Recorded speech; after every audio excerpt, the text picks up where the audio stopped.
고대 그리스의 신화는 단순한 옛 이야기가 아닙니다. 그것은 인간의 감정과 자연의 순리, 그리고 우주의 질서를 설명하는 심오한 철학이었죠. 우리는 계절이 바뀔 때마다 자연의 변화를 목격합니다. 봄이 되면 얼어붙었던 땅에서 새싹이 돋아나고, 여름이면 모든 생명이 가장 왕성하게 자라납니다. 하지만 가을이 오면 나뭇잎은 떨어지고, 겨울이면 모든 것이 죽은 듯 고요해지죠. 현대과학은 이를 지구의 자전축 기울기와 태양과의 거리로 설명합니다. 하지만 고대 그리스인들은 이 가장 기본적이면서도 신비로운 자연현상을 훨씬 더 감성적으로 접근했습니다. 바로 사랑하는 딸을 잃은 어머니의 슬픔으로 그걸 표현했죠. 이 신화의 중심에는 세 명의 신이 있습니다. 지하 세계를 다스리는 어둠의 신 하데스, 대지의 풍요를 관장하는 수학의 여신 데메테르, 그리고 그들 사이에서 운명의 희생양이 된 아름다운 페르세포네. 이들의 이야기는 단순한 납치와 구출의 서사가 아닙니다. 그것은 사랑의 다양한 형태, 어머니의 헌신,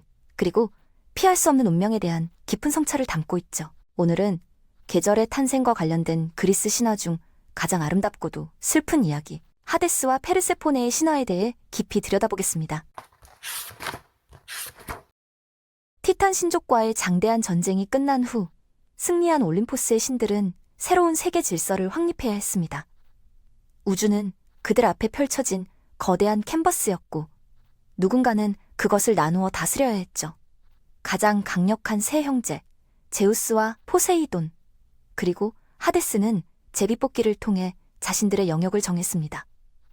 제비뽑기라는 공정한 방법으로 우주를 분할한 것은 형제들 사이에 또 다른 전쟁을 막기 위한 지혜로운 선택이었습니다. 제우스는 하늘을 얻었습니다. 끝없이 펼쳐진 창공과 구름, 그리고 천둥과 번개를 다스리는 권능을 손에 넣었죠. 그는 올림포스 산 정상에 자리 잡고 신들의 왕으로 군림하게 됩니다. 포세이돈은 바다를 차지했습니다. 광활한 대양과 그 속의 모든 생명체, 파도와 해일을 관장하는 삼지창의 주인이 되었죠. 하지만 막내 하데스에게 돌아온 것은 지하 세계였습니다. 죽은 자들의 영혼이 머무는 어둠의 왕국, 그림자와 침묵만이 지배하는 곳이었죠. 하데스가 받은 영역은 결코 열등한 것이 아니었습니다. 지하 세계는 우주의 균형을 유지하는 필수적인 부분이었고, 모든 생명의 최종 종착지였으니까요. 하지만 그곳은 형제들이 다스리는 영역과는 근본적으로 달랐습니다. 제우스의 하늘은 빛과 영광으로 가득했고, 포세이돈의 바다는 생명력과 역동성으로 넘쳤습니다.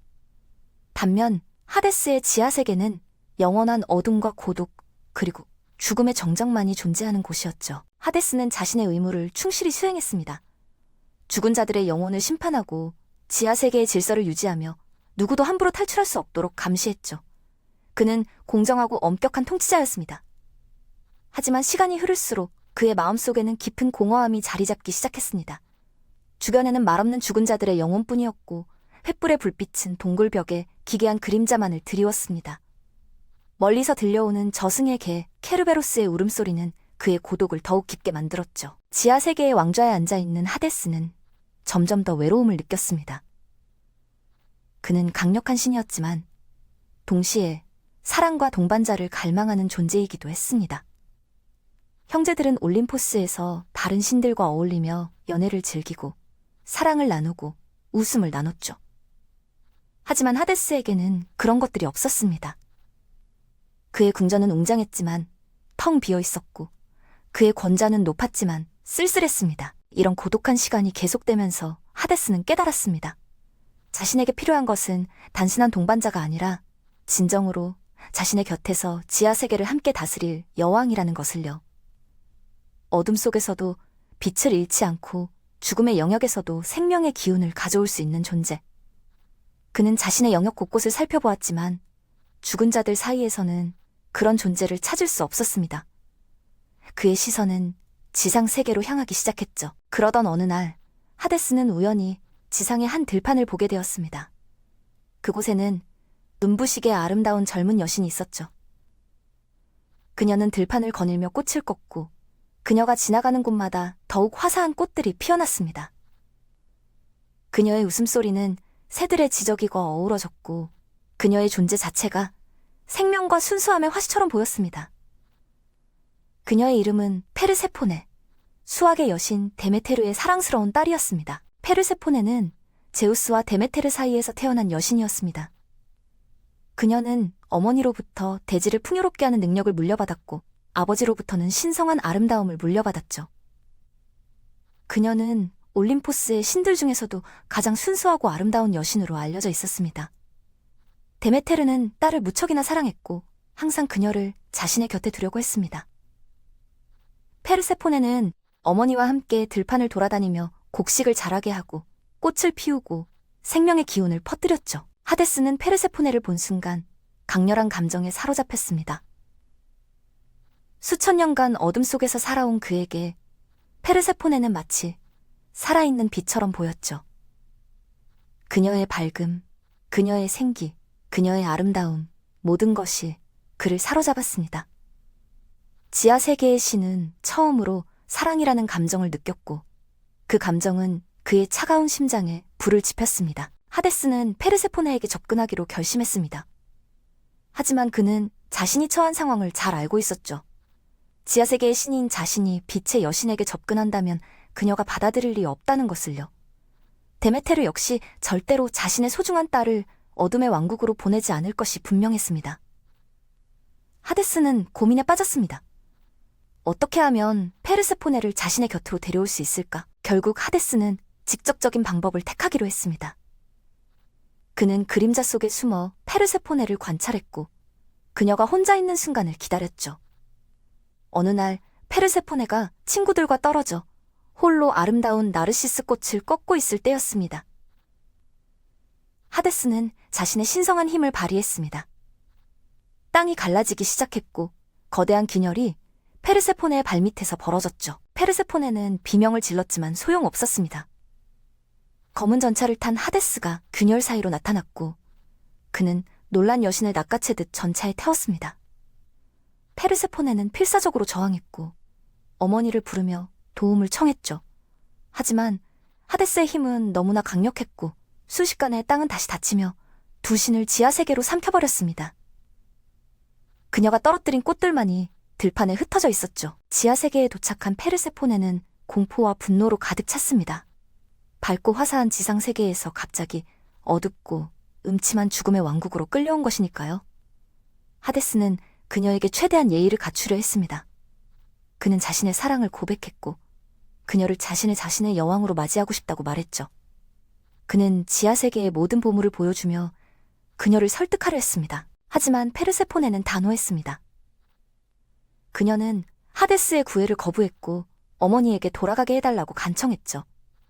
그녀는 지하세계의 어둠과 침묵을 견딜 수 없었습니다. 생명과 빛 속에서 자란 여신에게 이곳은 감옥이나 다름없었으니까요. 하데스는 그녀의 거부에 상처받았지만 동시에 더욱 집착하게 되었습니다. 그는 자신의 힘으로 그녀를 묶어두기로 결심했죠. 한편 지상에서는 재앙이 시작되었습니다. 페르세포네의 실종을 발견한 데메테르는 미친 듯이 딸을 찾아 헤맸습니다. 그녀는 올림포스의 모든 신들에게 물어봤고 세상 곳곳을 뒤졌지만 페르세포네의 흔적은 어디에도 없었죠.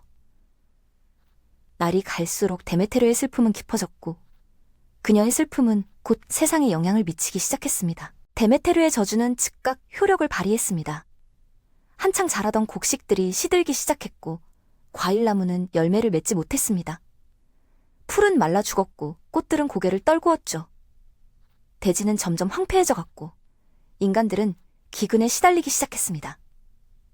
봄이 와도 새싹은 돋아나지 않았고 여름이 와도 수확할 것이 없었습니다. 세상은 영원한 겨울 속으로 빠져들고 있었죠. 인간들의 고통은 날로 심해졌습니다. 그들은 신들에게 제물을 바치며 구원을 간청했지만 데메테르는 요지부동이었습니다. 딸이 돌아오지 않는 한 땅은 메말라 있을 것이고 인류는 굶주림으로 멸망할 것이라고 선언했죠. 신들도 걱정하기 시작했습니다. 인간이 모두 죽으면 신들에게 제사를 지낼 사람이 없어질 테니까요. 올림포스의 신들은 제우스에게 중재를 요청했습니다. 제우스는 난처한 입장이었죠.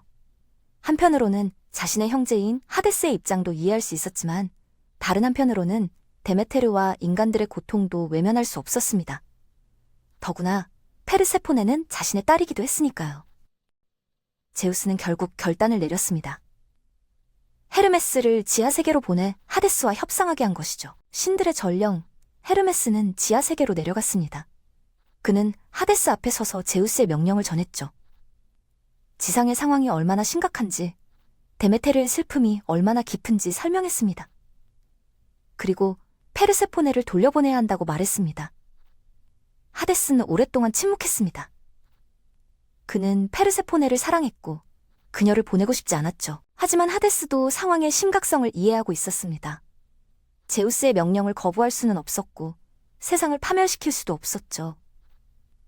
그는 마지못해 페르세포네를 보내주기로 동의했습니다. 하지만 지하세계의 신은 교활했습니다. 그는 페르세포네가 떠나기 전에 마지막 계략을 준비했죠. 하데스는 페르세포네에게 다가가 말했습니다. 그녀가 지상으로 돌아갈 수 있게 되었다고, 어머니를 다시 만날 수 있다고 전했죠. 페르세포네는 기쁨에 넘쳤습니다. 오랜 감금 생활 끝에 마침내 자유를 얻게 된 것이니까요. 하지만 떠나기 전에 하데스는 그녀에게 작은 선물을 건넸습니다. 루비처럼 붉게 빛나는 석류 하나였죠. 페르세포네는 지하 세계에 있는 동안 아무것도 먹지 않았습니다. 그곳의 음식을 먹으면 영원히 지하 세계에 묶인다는 오래된 법칙을 알고 있었기 때문이죠. 하지만 이제 돌아갈 수 있다는 기쁨에 방심했고, 오랜 금식으로 배가 고팠던 그녀는 하데스가 건넨 석류를 받았습니다. 그리고 그 달콤한 씨앗 6알을 입에 넣었죠. 페르세포네가 지상으로 돌아왔을 때 데메테르의 기쁨은 이루 말할 수 없었습니다. 어머니와 딸은 눈물을 흘리며 제외했고, 데메테르는 즉시 대지에 다시 생명을 불어넣기 시작했죠. 곡식이 자라나고 꽃이 피고 나무에 열매가 열렸습니다. 세상은 다시 풍요로워졌습니다. 하지만 기쁨도 잠시, 데메테르는 딸에게 중요한 질문을 했습니다. 지하 세계에서 무언가를 먹었느냐고 물었죠. 페르세포네는 진실을 숨길 수 없었습니다. 그녀는 석류 씨앗 6알을 먹었다고 고백했고, 데메테르의 얼굴은 순식간에 창백해졌습니다. 지하 세계의 법칙은 명확했습니다. 그곳의 음식을 먹은 자는 반드시 그곳으로 돌아가야 한다는 것이었죠. 데메테르는 다시 한번 슬픔에 잠겼습니다. 겨우 되찾은 딸을 다시 보내야 한다니 그녀의 분노와 절망은 하늘을 찔렀죠. 다시 한번 대지는 황폐해지기 시작했고 신들은 또다시 위기에 처했습니다. 제우스는 이번에는 더 신중하게 해결책을 모색했습니다. 법을 어길 수는 없지만 모두를 만족시킬 방법이 필요했죠. 결국 제우스는 지혜로운 타협안을 제시했습니다. 페르세포네가 석류 씨앗을 6알 먹었으니 1년 중 6달은 지하 세계에서 하데스와 함께 보내고 나머지 6달은 지상에서 어머니와 함께 보내도록 한 것이죠. 이것은 법을 어기지 않으면서도 양쪽 모두에게 어느 정도 만족을 줄 수 있는 해결책이었습니다. 하데스는 페르세포네를 완전히 독차지할 수는 없지만 적어도 1년의 절반은 함께할 수 있게 되었고, 데메테르는 딸을 영원히 잃지는 않게 되었습니다. 페르세포네 자신도 두 세계를 오가며 살 수 있게 되었죠. 완벽한 해결책은 아니었지만 그것이 최선이었습니다. 이 신성한 협정으로부터 계절이 탄생했습니다. 페르세포네가 지하세계로 내려가는 시기, 데메테르는 딸과 헤어지는 슬픔으로 대지를 돌보지 않습니다. 이때가 바로 가을과 겨울이죠. 나뭇잎은 떨어지고 식물은 시들고 추위가 세상을 뒤덮습니다. 데메테르의 슬픔이 세상을 얼어붙게 하는 것입니다. 하지만 봄이 되어 페르세포네가 지상으로 돌아오면 모든 것이 달라집니다. 딸과 재회한 데메테르의 기쁨은 대지에 생명을 불어넣죠. 얼어붙었던 땅이 녹고 새싹이 돋아나고 꽃들이 만발합니다. 여름 동안 페르세포네와 데메테르는 함께 들판을 거닐며 곡식을 자라게 하고 모든 생명체의 풍요를 선사합니다. 이렇게 매년 반복되는 페르세포네의 여정은 자연의 순환 그 자체가 되었습니다. 그녀가 지하로 내려갈 때 세상은 잠들고 그녀가 돌아올 때 세상은 깨어나죠. 생명과 죽음, 어둠과 빛, 이별과 재회가 끊임없이 순환하는 것입니다. 흥미로운 것은 페르세포네 자신의 변화입니다. 처음에 그녀는 하데스를 증오했고 지하 세계를 감옥으로 여겼죠. 하지만 시간이 흐르면서 그녀의 마음에도 변화가 일어났습니다. 그녀는 하데스가 단순한 납치범이 아니라 깊은 고독 속에서 사랑을 갈구하던 외로운 영혼이었다는 것을 이해하게 되었습니다. 페르세포네는 지하 세계에서 자신만의 역할을 찾아갔습니다. 그녀는 죽은 자들의 여왕이 되어 그들을 위로하고 지하 세계에 자비를 가져왔죠. 한때 어둠과 공포만 가득했던 곳에 그녀는 연민과 이해를 가져온 것입니다. 하데스도 변했습니다. 페르세포네와 함께하면서 그는 더 이상 외롭지 않았고 그의 차가운 심장도 조금씩 녹아내렸죠. 결국 페르세포네는 하데스를 사랑하게 되었을지도 모릅니다. 적어도 이해하고 받아들이게 되었죠. 그녀는 두 세계의 여왕이 되었습니다. 봄과 여름에는 생명의 여신으로, 가을과 겨울에는 죽음의 여왕으로 존재하게 된 것입니다. 이런 이중성은 페르세포네를 그리스 신화에서 가장 복잡하고 매력적인 인물로 만들었습니다. 고대 그리스인들은 이 신화를 통해 자연의 순환을 이해했습니다. 그들은 매년 엘레우시스에서 신비로운 의식을 거행했는데 이것이 바로 페르세포네와 데메테르를 기리는 엘레우시스 비이였죠. 이 의식은 그리스에서 가장 신성한 종교 의례 중 하나였고 수천 년 동안 이어져 왔습니다. 하데스와 페르세포네의 이야기는 단순한 계절 신화를 넘어서는 의미를 지닙니다. 그것은 사랑의 복잡성에 대한 이야기이기도 하죠. 하데스의 사랑은 집착적이고 강제적이었지만 동시에 진실했습니다. 그는 페르세포네를 납치했지만 그녀를 존중하고 여왕으로 대접했죠. 이것은 완벽지 않은 사랑, 어둠을 품은 사랑에 대한 이야기입니다. 데메테르의 사랑은 또 다른 형태였습니다. 그것은 압도적인 모성애였죠. 딸을 위해서라면 세상을 파멸시킬 수도 있다는 맹목적인 사랑. 하지만 결국 그녀도 딸의 독립성을 인정해야 했습니다. 페르세포네는 더 이상 어머니의 품에만 머무는 순수한 소녀가 아니라 자신의 운명을 받아들이고 두 세계를 오가는 성숙한 여신이 되었으니까요. 이 신화는 또한 성장과 변화에 대한 이야기입니다. 페르세포네는 강제로 순수함을 잃었지만 그 과정에서 더 깊은 지혜와 힘을 얻었죠. 그녀는 빛만 알던 소녀에서 어둠도 이해하는 여인으로 성장했습니다. 이것은 모든 인간이 겪는 성장의 과정과 닮아 있습니다. 우리는 순수함을 잃으며 성장하고 고통을 통해 성숙해지니까요. 계절의 순환이라는 자연현상을 설명하기 위해 만들어진 이 신화는 결국 삶의 본질적인 진리를 담고 있습니다. 모든 것은 순환한다는 것, 이별 뒤에는 재회가 있고 겨울 뒤에는 봄이 온다는 것, 죽음 뒤에는 새로운 생명이 탄생한다는 것을요. 페르세포네가 매년 지하 세계와 지상 세계를 오가듯 우리의 삶도 기쁨과 슬픔, 희망과 절망을 오가며 흘러갑니다. 하데스와 페르세포네의 신화는 수천 년이 지난 지금도 여전히 많은 예술 작품에 영감을 주고 있습니다. 그림, 조각, 문학, 심지어 현대의 영화와 게임에서도 이들의 이야기는 끊임없이 재해석되고 있죠. 왜일까요? 그것은 이 신화가 다루는 주제들이 여전히 현대인들에게도 유효하기 때문입니다. 사랑과 소유의 경계, 모성애의 양면성, 강제된 변화 속에서의 성장, 그리고 끝없는 순환 속에서 찾는 의미. 이 모든 것들은 시대를 초월한 보편적 주제들입니다. 하데스와 페르세포네의 이야기는 우리에게 묻습니다. 진정한 사랑은 무엇인가? 운명을 받아들인다는 것은 무엇을 의미하는가? 어둠 속에서도 빛을 찾을 수 있는가? 이 신화의 아름다움은 명확한 답을 주지 않는다는 데 있습니다. 하데스는 악당인가? 아니면 사랑에 빠진 외로운 신인가? 페르세포네는 피해자인가? 아니면 스스로의 운명을 받아들인 강인한 여신인가? 데메테르는 헌신적인 어머니인가? 아니면 딸을 지나치게 통제하려 한 것은 아닌가? 각자의 관점에 따라 다르게 해석할 수 있는 여지를 남겨두는 것이죠. 현대를 사는 우리도 페르세포네와 같은 순간들을 경험합니다. 원하지 않았던 변화에 직면할 때, 익숙한 세계를 떠나 낯선 곳으로 가야 할 때, 선택의 여지 없이 새로운 역할을 맡게 될 때, 그럴 때 우리는 페르세포네처럼 저항할 수도 있고 또는 그녀처럼 결국 새로운 현실을 받아들이고 그 속에서 자신만의 의미를 찾을 수도 있습니다. 계절이 바뀔 때마다 우리는 이 고대의 신화를 떠올릴 수 있습니다. 겨울의 추위 속에서 페르세포네가 지하세계로 돌아간 것을 기억하고 봄의 따스함 속에서 그녀의 귀환을 축하할 수 있죠. 자연의 순환은 계속되고 페르세포네는 영원히 두 세계를 오가며 우리에게 변화와 순환의 불가피성을 상기시킵니다. 이 신화가 전하는 가장 깊은 메시지는 아마도 이것일 것입니다. 어둠 없이는 빛의 소중함을 알 수 없고, 이별 없이는 재회의 기쁨을 느낄 수 없으며, 겨울 없이는 봄의 생명력을 경험할 수 없다는 것. 페르세포네가 지하 세계를 경험했기에 지상 세계의 아름다움을 더 깊이 이해할 수 있었듯, 우리도 삶의 어두운 순간들을 통해 빛나는 순간들의 가치를 배웁니다. 하데스와 페르세포네, 그리고 데메테르의 이야기는 결국 끝나지 않습니다. 매년 계절이 바뀌는 한 그들의 이야기는 계속 반복되죠.